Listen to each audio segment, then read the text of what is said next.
I was asked by a student to complete problem number 30 from quadratic equations. Now the directions say you have to use the completing the square method. So in order for us to use the completing the square method, we need this leading coefficient to be a 1. So I'm going to start by moving 14 to the other side. And I'll do the inverse operation, so I'll add 14 over to the other side. When it crosses over the equal sign, it changes signs. Then I need to factor out this 9, and the reason for that is by factoring out a 9, I end up with a leading coefficient that's a 1. So I have 9, because 9 divided by 9 is 1. Now 12 divided by 9,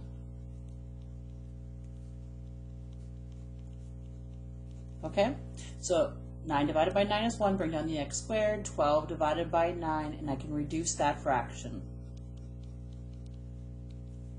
Divide each of these by 3. Next, I'm going to go ahead and I'm going to do, how do I fill in this term?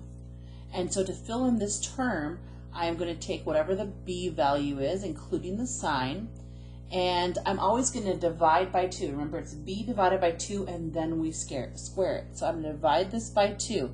That marker's not working very well. Let me just go back here. So I'm going to divide it by 2. Now, when you have fractions and you divide, you turn division into multiplying, and you flip the fraction. So this becomes negative 4 over 6, which reduces to negative 2/3. So by taking the b and dividing it by 2, I haven't squared it yet, but at this point I have negative 2/3, and now I need to square it. Whatever I am able to achieve when I square it is going to go into this position. So what does this mean? It means take negative 2/3 times itself, multiply it by itself twice. I end up with 4 over 9.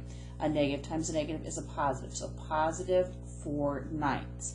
Now I actually did not just add the value of 4/9 to the left hand side. When there's a number outside, remember we have to multiply by the number that we factored out. So what is 9 times 4/9? Well, 9 divided by 9 is 1, and I end up with 4 over 1, or 4. I actually added 4 to the right hand side. So to keep this equation balanced, I need to add 4 to the right hand side. So on the right hand side, 14 plus 4 is 18. And now I could tell you, okay, go off to the side and factor this, but remember there's a shortcut. The shortcut is take whatever this b divided by 2 value is and bring it down. Okay, and there's the square.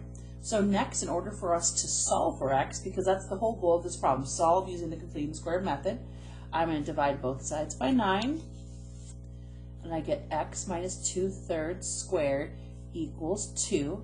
This tells me I'm going to have 2 answers. So I take the square root of the left and the square root of the right. Now I know the square root of 2 is irrational, but remember I need to represent the 2 answers by a plus or minus the square root of 2. Then I'm going to add this to the other side, so x equals 2/3 plus or minus the square root of 2.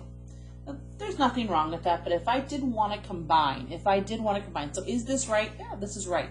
But if I did want to combine these into 1, I would know that I need to have a common denominator, so times 3 times 3. Now they both have a denominator of 3, and this is equivalent to x equals 2 plus or minus 3 square roots of 3 all over the common denominator of 3. Either one of these would work.